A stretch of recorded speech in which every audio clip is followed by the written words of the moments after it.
Merci beaucoup, chère Anne, chère Aymar, Simon. Merci à tous les amis qui sont ici réunis et qui ont permis l'émergence de cette si belle statue. Je veux aussi, bien sûr, saluer très chaleureusement Sampé. Vous aurez remarqué que j'ai un goût particulier pour Sampé. La bande dessinée aussi, je vais y revenir, mais Sampé qui fait la carte de vœux que j'ai choisie pour que le Conseil de Paris et moi-même nous souhaitions la bonne année à tous les Parisiens et cette carte magnifique qui est aujourd'hui sur tous les panneaux publicitaires qui servent aussi à porter des messages de bienveillance et de bonheur. Et je veux dire aussi mon plaisir d'être aux côtés, bien sûr, de Christophe Girard, mon adjoint à la culture. Je sais combien il est présent auprès de tous les acteurs, les auteurs, de toutes celles et ceux qui font vivre par leur art notre humanité. Et dire un grand merci aussi à Jules, parce que c'est vrai que Jules a magnifiquement repris aussi notamment Lucky Luke, et le Lucky Luke à Paris me touche particulièrement.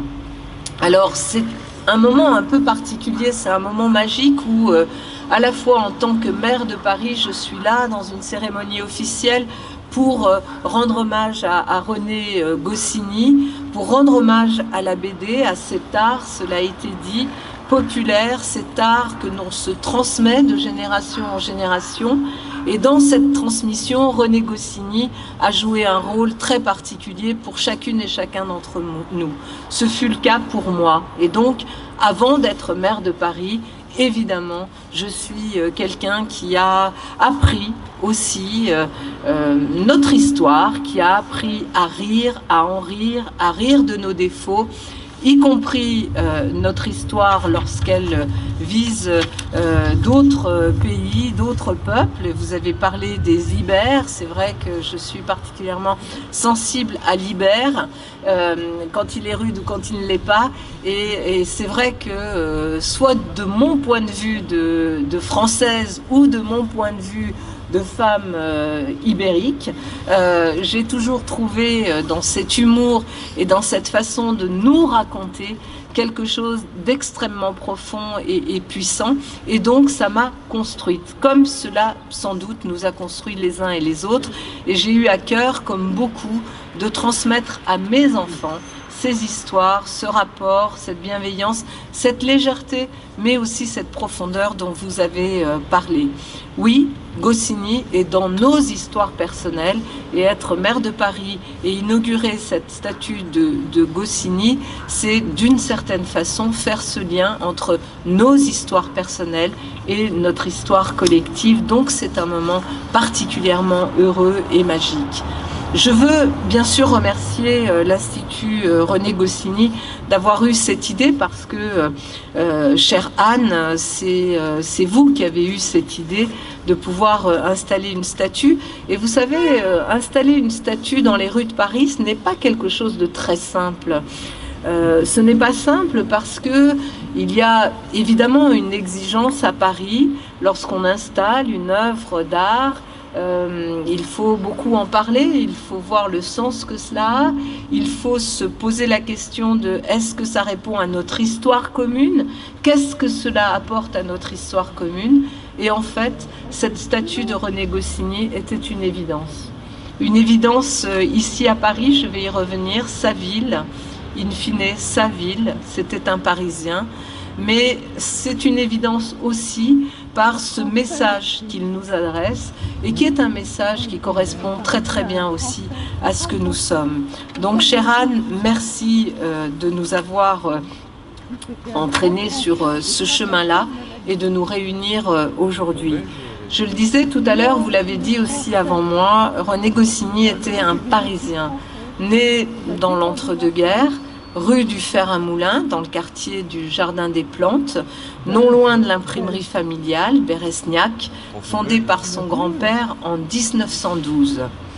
Un Parisien qui, comme beaucoup de Parisiens, puisait ses racines ailleurs, jusqu'à Paris, ailleurs qu'à Paris, et en l'occurrence en Europe de l'Est, en Pologne, en Ukraine, d'où les familles de ses parents avaient émigré au début du siècle. Des origines juives askénazes, Goscinny n'en a pas beaucoup parlé. Mais en fait, la question des origines, c'est vrai, est omniprésente dans son œuvre. Et on retrouve aussi cet humour si caractéristique de la culture juive. Et cela, sans doute, Goscinny le doit à son éducation cosmopolite, une enfance et une adolescence argentine, puisque la famille s'est installée à Buenos Aires peu après sa naissance. Et son quotidien, finalement, était pris entre 5 langues, 3 alphabets, des étés qu'il passait à l'imprimerie familiale, qui au milieu des années 30 était aussi le rendez-vous des immigrés russes qui cherchaient du travail à Paris, un début de carrière à New York où il va se lier d'amitié avec Harvey Kurtzman et il va y réaliser ses premiers albums. Et puis parisien, Goscinny, René Goscinny ne l'est devenu que finalement, véritablement, vers l'âge de 25 ans, lorsqu'il s'y est définitivement installé. Mais c'est toutes ces influences qu'il a pu vivre, qu'il a vécues, qui ont été aussi sans doute ses sources d'inspiration, ses influences à lui, et qui restent pour beaucoup très emblématiques de l'esprit français et de l'esprit parisien. Et c'est là, je crois aussi, qu'est son génie. C'est quelqu'un qui rend son œuvre universelle et intemporelle. Ces histoires qui font notre bonheur depuis des générations. L'esprit de Goscinny est vraiment entré dans nos vies. Ses répliques sont devenues cultes. Ses expressions, ses personnages. Oui, bien sûr, Lucky Luke, Astérix, le petit Nicolas qui nous fait tous repartir dans l'enfance. Mais Is No Good, Jules l'a dit avant moi, sans doute le personnage le plus inspirant pour la classe politique, qui fait vraiment partie de nos familles. L'œuvre de Goscinny est vraiment un trésor, c'est un univers, un bien commun, c'est intime, c'est magistral. Cette œuvre continue d'amuser les enfants, ceux que nous avons eus, sans doute ceux que nous sommes restés, parce que là on a tous peut-être l'âge du petit Nicolas au moment où je vous parle. Mais c'est aussi cette œuvre qui inspire des artistes du monde entier. Donc à travers cette œuvre, à travers cet homme que nous célébrons aujourd'hui, à qui nous rendons hommage, c'est à cet art majeur de la BD que nous nous adressons aussi. J'aime la BD depuis longtemps. La BD a été pour moi vraiment une source d'inspiration, de formation. J'aime ses évolutions, j'aime ses auteurs, j'aime ses scénaristes, j'aime ceux qui dessinent. Et je veux remercier le Festival d'Angoulême d'avoir été avant Paris. Voilà, c'est vrai que c'est peut-être, non pas un regret, j'adore qu'on partage, j'adore Angoulême, je m'y rends tous les ans aussi pour un autre festival, celui du film francophone, et j'ai l'occasion d'aller voir les librairies emblématiques d'Angoulême pour y parler de BD.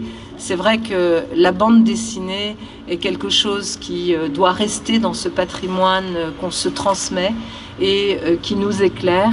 Et peut-être qu'aujourd'hui, en voyant cette statue, René Goscinny aurait pensé très fort et aurait écrit « Ils sont fous ces Parisiens ». Oui, nous sommes fous, René Goscinny, et nous sommes là avec vous. Merci de ce que vous nous avez transmis. Merci infiniment.